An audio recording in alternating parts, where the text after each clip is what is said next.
Hello everyone, how are you all. I hope कि आप सब बहुत अच्छे होंगे। गाइस, आज जो मैं टॉपिक आपसे डिस्कस करूंगा उसमें मैं आपको बताऊंगा कि हमारी कोर्ट्स का प्रोसीजर क्या है। कोर्ट के प्रोसीजर से पहले सबसे पहले मैं आज का जो वीडियो है पर्टिकुलरली वो मैं आपको बताऊंगा कि हमारी कोर्ट्स हैं कौन कौन सी, हमारी कितनी कोर्ट्स हैं और कौन कौन सी टाइप की हैं। ये हमारा स्टार्ट होता है सेक्शन 6 से। देखिए, जो सेक्शन 6 है ये हमें क्लियर करता है कि क्लासेस ऑफ क्रिमिनल कोर्ट्स। देखिए, ये जो सेक्शंस अब मैं आपसे डिस्कस करूंगा, अब सेक्शन 6 से स्टार्ट कर रहा हूँ। 6, 7, 8, 9, 10, 11, 12 आगे कंटिन्यू करेंगे।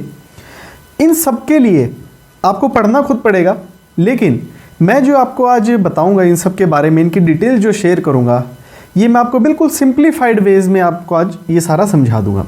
ट्राई करूंगा कि आपको एक एक लाइन, एक एक वर्ड समझा पाऊँ, लेकिन क्योंकि वीडियो बहुत ज़्यादा लंबी हो जाती है इसलिए मैं इसको शॉर्ट में करने की और आपको क्लियर करने की कोशिश पूरी रहेगी मेरी। तो ध्यान से सुनिएगा गाइस, बेरेक्ट और नोट्सबुक आप अपने साथ में लेकर बैठिएगा। तो चलिए, सेक्शन 6 से मैं स्टार्ट कर रहा था। सेक्शन 6 ये बोलता है कि क्लासेस ऑफ क्रिमिनल कोर्ट्स। इसका जो फर्स्ट वर्ड है इसको मैं क्लियर करूंगा। सबसे पहले ये बोलता है besides the high court. Besides the high court का मतलब यहाँ पर ये आया, besides the high court and the courts constituted under any law other than this code. इसमें दो बात कर दी, बिसाइड द हाई कोर्ट और and the courts constituted under any law. इसका मतलब ये हुआ कि जो हाई कोर्ट है वो यहाँ पर हायरार्की में नहीं आई। हायरार्की में क्यों नहीं आई, वो इस सिस्टम में क्यों नहीं आई, क्लासिफिकेशन में? उसका रीज़न सबसे बड़ा ये है कि हाई कोर्ट के अंदर कभी भी डायरेक्ट केसेस नहीं जाते, सबसे पहला पॉइंट।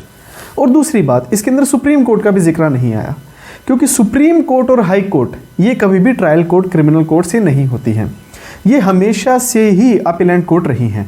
लेकिन इसकी एक हाई कोर्ट के पास एक्सेप्शन है कि हाई कोर्ट अगर चाहे तो उसे अगर लगता है ठीक कि मुझे सबऑर्डिनेट कोर्ट से केस अपने पास बुलाना चाहिए कि मैं उसे पर्सनली ट्राई करूं, तो हाई कोर्ट ऐसा कर सकती है। लेकिन उसके लिए क्या है कि उसके अलावा, हाई कोर्ट और सुप्रीम कोर्ट के अलावा, सेक्शन 6 के अंदर जो हमारी कोर्ट्स हैं, सबसे पहले ये हमें बताते हैं कि सेशन कोर्ट होती है। सेशन कोर्ट के बाद सेशन कोर्ट के अंदर दो चीज़ें आती हैं, वो आ जाते हैं कि एडिशनल सेशन जज और असिस्टेंट सेशन जज। देखिए, मैंने आपको दो बातें बोल दी। सबसे पहला कोर्ट ऑफ सेशन, उसके अंदर दो पॉइंट, ये बेरेक्ट में लिखे नहीं हैं अभी सेक्शन 6 में, लेकिन ये आपको आगे के जो सेक्शंस है वहाँ पर ये क्लियर कर देंगे मैं। लेकिन आपको ये पहले बताना इसलिए ज़रूरी है ताकि आपको ये पता रहे कि हमारी ये कोर्ट की क्लासिफिकेशंस हैं। उसके बाद हमारा आता है judicial magistrate of the first class and in any metropolitan area metropolitan magistrate. यहाँ पर देखिए, आपको थोड़ा सा एक बात समझने की है, वो ये है कि यहाँ पर इन्होंने बोल दिया judicial magistrate of the first class. देखिए, जो फिर यहाँ पर एक आपको बात समझने की है कि जो CGM है, चीफ जुडिशियल मैजिस्ट्रेट, वो भी एक फर्स्ट डिवीज़न का जज होता है। जुडिशियल मैजिस्ट्रेट फर्स्ट क्लास होता है वो भी, लेकिन जो CGM होता है उसकी जो पावर्स होती हैं वो थोड़ी सी ज़्यादा होती हैं, क्योंकि वो इन्फीरियर तो जुडिशियल मैजिस्ट्रेट फर्स्ट क्लास से नहीं होता, मतलब कि वो अपग्रेडेड नहीं होता। जुडिशियल मैजिस्ट्रेट फर्स्ट क्लास है जो, वो उसके क्या कहते हैं उसे, इन्फीरियर नहीं है, लेकिन वो सुपीरियर कैसे हो जाता है एडमिनिस्ट्रेटिवली, जुडिशियली वो थोड़ा सुपीरियर हो जाता है। कैसे कि आपको एक मैं पहले ही बात बता दूं कि जो पावर्स हैं, देखिए अभी मैं पावर्स की डिस्कशन नहीं करना चाहता था, लेकिन यहाँ मैं थोड़ा सा आपको क्लियर कर दूं कि जो JMIC की पावर है वो 3 साल तक की होती है, लेकिन जो CGM की पावर है वो हो जाती है 7 साल तक। लेकिन जो 7 साल तक की पावर उसे दे दी, लेकिन जो उसकी डेजिग्नेशन है वो तो जुडिशियल मैजिस्ट्रेट फर्स्ट क्लास ही है, लेकिन वो क्या हुआ, एक जुडिशियली हमारा सुपीरियर हो गया। तो आई होप कि आपको ये जो बात मैं आपको बताई है ये क्लियर हो गई होगी। देखिए, जो सबसे पहले मैंने आपको क्या बताया, हाई कोर्ट होता है स्टेट का सुपीरियर, उसके बाद सेशन कोर्ट होता है। सेशन कोर्ट के अंदर दो चीज़ें आ जाती हैं कि एडिशनल सेशन जज और असिस्टेंट सेशन जज। इन दोनों की पावर्स जो होती हैं वो सेशन जज के इक्वलेंट ही होती हैं। ये बेशक असिस्टेंट या एडिशनल हैं, बट इनकी पावर्स जो हैं वो सेम हैं। उसके बाद जुडिशियल मैजिस्ट्रेट फर्स्ट क्लास की आप क्लासिफिकेशन बना लें, उसमें सबसे पहले आप लिखें CGM, चीफ जुडिशियल मैजिस्ट्रेट। उसके बाद आप लिखें ACGM, additional chief judicial magistrate. फिर उसके बाद जो हमारे आते हैं जुडिशियल मैजिस्ट्रेट फर्स्ट क्लास। आई होप कि आपको जो ये मैंने क्लासिफिकेशंस बताई हैं ये समझ आ रही होंगी, आप नोट बना रहे हैं। और फिर JMIC के बाद आता है जुडिशियल मैजिस्ट्रेट सेकंड क्लास, जो कि हमारा यहाँ पर गिवन है। फिर उसके बाद लास्ट में आता है हमारे एग्जीक्यूटिव मैजिस्ट्रेट। देखिए, सबसे बड़ी अचीवमेंट जो यहाँ पर है इस लॉ की वो ये है कि इन्होंने जुडिशियल कोर्ट्स और एग्जीक्यूटिव कोर्ट्स को अलग कर दिया। ये एक बहुत ही बड़ा मेजर चेंज आया था हमारी CRPC में।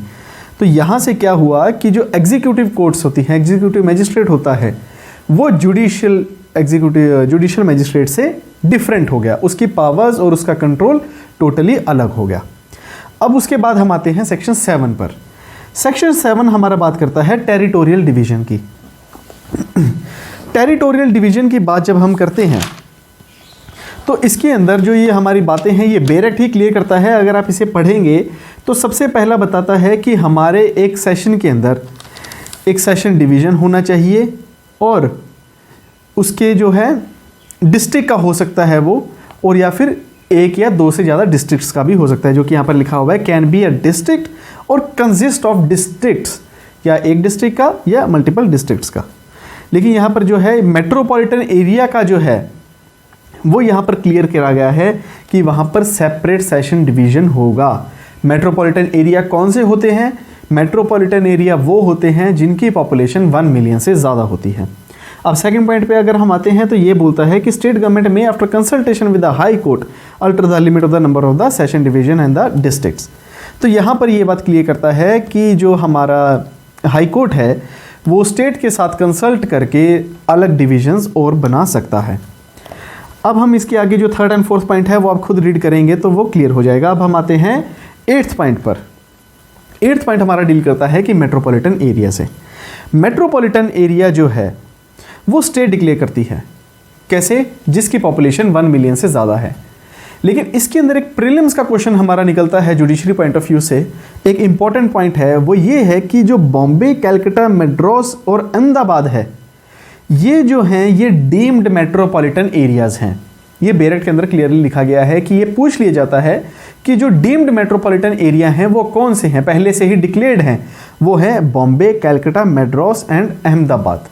ये जो हमारी 4 हैं ये हमारी डिक्लेयर्ड हैं। और जो थर्ड हमारा है इसके अंदर वो हमारा ये बताता है कि द स्टेट गवर्नमेंट में बाय नोटिफिकेशन एक्सटेंड, रिड्यूस और alter the limit of metropolitan area, but the reduction or alteration shall not be so made limit of the metropolitan area, but the reduction also made as to reduce the population of such area to less than 1 million। तो यहाँ पर ये third point में ये clear करता है कि आप मेट्रोपॉलिटन जो एरिया की है जुरिस्डिक्शन वो डिक्रीज या इंक्रीज कर सकते हैं, लेकिन पॉपुलेशन का जो कैलकुलेशन है वो आप डिक्रीज या इंक्रीज नहीं कर सकते, वो 1 मिलियन ही रहेगा। ये थर्ड पॉइंट हमारा क्लियर कर देता है। और फोर्थ फिफ्थ अगर आप पॉइंट पढ़ेंगे तो आइए आपको क्लियर हो जाएंगे। तो ये हमारे बेसिकली इसी बात से क्लियर करते हैं। जो हमारा ये फोर्थ और फिफ्थ पॉइंट है ये हमारा काफ़ी ज़्यादा इंपॉर्टेंट है। देखिए यहाँ पर जो ये बात करते हैं वो ये है, एक बहुत ही जेन्युइन जो है ये टॉपिक अराइज होता है क्वेश्चन कि जो मेट्रोपॉलिटन एरिया है, मान लीजिए उनकी पॉपुलेशन डिक्रीज़ हो गई, 1 मिलियन से नीचे आ गई, तो उनके केसेस का क्या होगा। तो यहाँ पर थर्ड पॉइंट के अंदर ये क्लियर कर दिया कि अगर कोई मेट्रोपॉलिटन एरिया में कोई केस चल रहा है और वो 1 मिलियन की पॉपुलेशन के अंदर वो कोर्ट में आता था और वो मेट्रोपॉलिटन एरिया के रूल्स के अंदर चल रहा है तो वो कंटिन्यू रहेगा।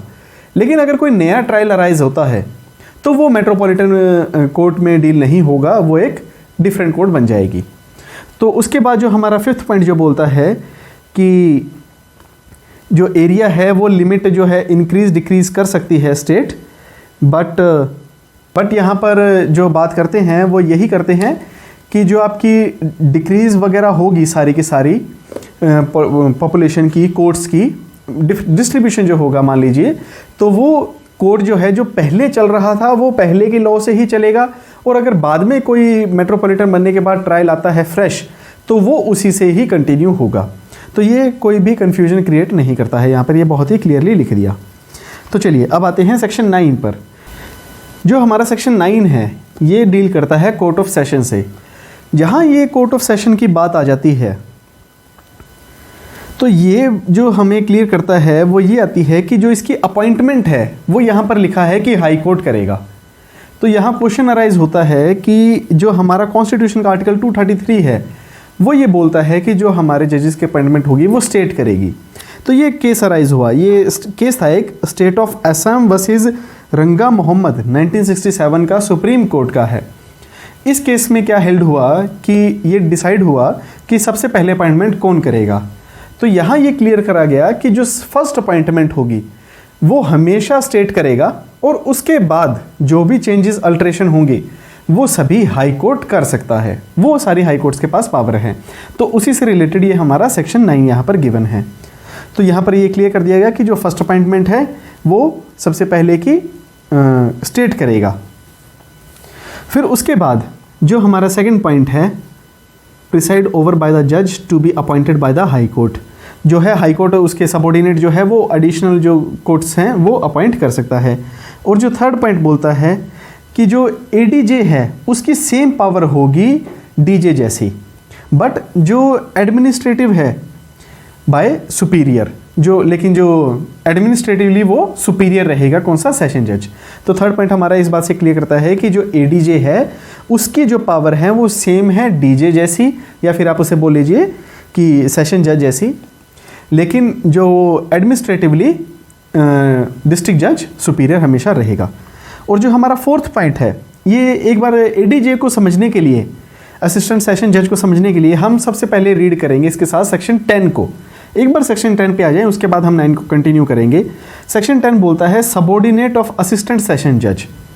ये बोलता है कि ऑल असिस्टेंट सेशन जज shall be subordinate to the session जज in whose court they exercise jurisdiction. तो ये वही बात आ गई कि वो डीजे के उसके सबऑर्डिनेट रहेंगे और वो वैसे ही पावर अपनी एक्सरसाइज करेंगे जैसे कि सेशन जज बताएगा। द सेशन जज may from time to time make rule consistent with this code as to distribute of business among such assistant session judges। और वो अपना जो काम है उनका एडीजेस का वो डिस्ट्रीब्यूट कर सकते हैं। और इसके अंदर जो थर्ड पॉइंट आया, द सेशन जज may also make provision for the disposal of any urgent application in the event of his absence or inability to act by the additional or assistant session judge, or if there be no additional or assistant session judge by the CGM, and even such judge or magistrate shall be deemed to have jurisdiction to deal with any such application। ये जो third point है ये हमारा इस चीज़ से clear करता है कि जो एडीजे है अगर सेशन जज नहीं है तो उसकी सेम पावर कहाँ चली जाएगी, एडीजे के पास। अगर एडीजे नहीं है तो उसकी किसके पास चली जाएगी, वहाँ से चली जाएगी सीजीएम के पास। सीजीएम क्या है, जुडिशियल मैजिस्ट्रेट फर्स्ट क्लास। अगर सीजीएम भी नहीं है तो जुडिशियल मैजिस्ट्रेट फर्स्ट क्लास के पास चली जाएगी, वो उसकी सेम पावर को एक्सरसाइज करते हुए एक ट्रायल को कंटिन्यू कर सकता है। तो यहाँ से आई होप कि आपको ये जो तीनों पॉइंट्स हैं सेक्शन 10 के वो क्लियर हो गए होंगे। अब हम आते हैं हमारा फोर्थ पे। जो फोर्थ पॉइंट है सेक्शन 9 का वो ये कहता है कि जो हमारा सेशन जज है वो कभी भी दो डिविजन्स का नहीं हो सकता, वो हमेशा ही एक डिवीजन का रहेगा। अगर एक सेशन जज को दूसरे डिवीजन की भी पावर दी गई है तो वो क्या हो जाएगा, वो हो जाएगा एडिशनल सेशन जज। तो उसकी एडिशनल सेशन जज की पावर आ जाएगी, ना कि सेशन जज की। आई होप कि आपको ये पॉइंट जो है क्लियर हो गया होगा। अब हम आते हैं फिफ्थ पे। फिफ्थ पॉइंट जो हमारा बोलता है वही बात सेक्शन 10 के थर्ड क्लॉज वाली कि अगर हमारा सेशन जज अवेलेबल नहीं है तो असिस्टेंट सेशन जज, अगर वो भी नहीं है तो फिर सीजीएम उसकी पावर जो है वो कंट्रोल कर लेगा। और सिक्स्थ पॉइंट पे अगर हम आए तो वो ये बोलता है कि सेशन जज can put his seat at any place. वो ये इस बात से डील करता है कि सेशन जज जो है वो कहाँ पे केस अपना चला सकता है। तो उसके लिए हमारा जो सिक्स्थ पॉइंट है वो ये क्लियर करता है कि सेशन जज अपनी पावर्स को कहीं पर भी एग्जीक्यूट कर सकता है, वो अपनी चेयर को वहाँ लेकर जा सकता है जहाँ पे वो केस इजीली डिस्पोज ऑफ हो जाए। जैसे कि कई बार ऐसे केसेस में हुआ है कि सेशन जज ने अपनी जो चेयर है मीन्स अपना ऑफिस वहाँ लगाया है जहाँ पर सारे एविडेंसेस थे। कई बार क्या होता है कि जहाँ पर पार्टीज़ के साथ एक्ट हुआ है वहाँ पर कोर्ट चला दी जाती है। तो उसके लिए क्या बेसिकली क्राइटेरिया है, उसके लिए एक सिंपल क्राइटेरिया है कि दोनों पार्टीज़ उसके लिए एग्री करें, ये इसका एक बेस है। और वहाँ पर इसके लिए एक केस हुआ था, इसका कहर सिंह का केस था, जिसमें कि ये सुप्रीम कोर्ट ने भी अलाउ करा है कि क्लियर करा है कि जो सेशन जज है वो अपनी चेयर कहीं पर भी रखकर वो केस वहाँ पर उसे डिसाइड कर सकता है। वो कहर सिंह का केस नोट करना चाहें आप कर सकते हैं। कहर Singh versus state of Delhi administration 1988 का सुप्रीम कोर्ट का वो ये है कि हाई कोर्ट के पास पावर है कि वो नोटिफाई कर सकती है कि वो कहीं पर भी उसे लगा सकते हैं, जैसे कि एक बार हुआ था कि तिहाड़ जेल में ये लगाई गई थी। तो गाइज यहाँ से हमारा सेक्शन 10 जो है वो कंप्लीट होता है। तो उसके बाद यहाँ पर हम आते हैं सेक्शन 11 पर। सेक्शन 11 10 हमने कर लिया। कोर्ट ऑफ जुडिशियल मैजिस्ट्रेट का। कोर्ट ऑफ जुडिशियल मैजिस्ट्रेट की जो यहाँ पर बात आती है वो यहाँ पर ये आती है कि किसी भी डिस्ट्रिक्ट में जो हाई कोर्ट है जितनी चाहे उतनी कोर्ट बना सकते हैं with the consultation of the state. State की कंसल्टेशन के साथ जो हमारी हाई कोर्ट है जितनी भी चाहे कोर्ट्स वो बना सकती हैं। और हाई कोर्ट के पास ये भी पावर है कि अगर वो चाहें कि स्पेशल या लोकल कोर्ट्स बनानी है तो वो भी वो अपॉइंट कर सकते हैं। तो ये जो सारी के सारी पावर हैं ये सारी हाई कोर्ट जो है स्टेट की कंसल्टेशन के साथ कर सकता है। और जो वहाँ का प्रिजाइडिंग ऑफिसर होगा वो हाई कोर्ट अपॉइंट करेगा। ये सेकंड पॉइंट में यहाँ पर सेक्शन 11 के क्लियर कर दिया। और कि यहाँ पर हाई कोर्ट ने एक भी और बात बता दी यहाँ पर सेक्शन 11 के कि अगर हाई कोर्ट को लगता है कि नेसेसरी है कि जुडिशियल मैजिस्ट्रेट फर्स्ट क्लास की या सेकंड क्लास की, तो वो एज अ सिविल कोर्ट की पावर उसे देकर भी वहाँ पर एक स्पेशल कोर्ट में लगा सकते हैं। तो बेसिकली कहने का मतलब ये हुआ कि हाई कोर्ट के पास कंप्लीट पावर है कि जैसे चाहें वैसी कोर्ट बना सकते हैं और जो चाहे उन्हें वो पावर दे सकते हैं ताकि जो डिस्प्यूट्स हैं वो सेटल हो जाएं। तो आई होप कि गाइज आपको जो ये मैंने सेक्शन 6 से लेकर 11 तक अभी बताए हैं ये आपको क्लियर हो गए होंगे, क्योंकि ये समझना हमारे लिए इसीलिए इम्पोर्टेंट हो जाता है क्योंकि आगे जाकर हमें ट्रायल के बीच में कोई भी डिस्प्यूट अगर अराइज होता है, ट्रायल अगर हमें प्रॉपरली समझना है तो उसके लिए सबसे पहले हमें क्या बात पता होनी चाहिए कि हमारी कोर्ट्स कौन सी हैं, क्लासिफिकेशन ऑफ कोर्ट्स क्या है, कोर्ट्स की पावर क्या है। वो चलिए आगे बात आ जाएगी, पावर ऑफ कोर्ट्स की एक अलग वीडियो बना दूंगा मैं आपके लिए। और कोर्ट्स हैं क्या, कंट्रोल कैसे होती हैं, अपॉइंटमेंट कैसे होती है, इन सभी बातों का आपको पता होना बहुत ही ज़्यादा ज़रूरी है। तो गाइज़ आई होप कि आपको जो ये वीडियो है ये अच्छी लगी होगी। अच्छी लगी है तो इसे गाइज़ लाइक ज़रूर कीजिएगा और नीचे कमेंट सेक्शन में ज़रूर बताइएगा कि आपको कौन सा पार्ट इसमें अच्छा लगा या कौन सा अच्छा नहीं लगा, क्या आपका डाउट है, वो सारी चीज़ आप मुझे कमेंट सेक्शन में पूछ सकते हैं। नए हैं तो चैनल को सब्सक्राइब ज़रूर कर लें। Thank you so much, bye bye, take care.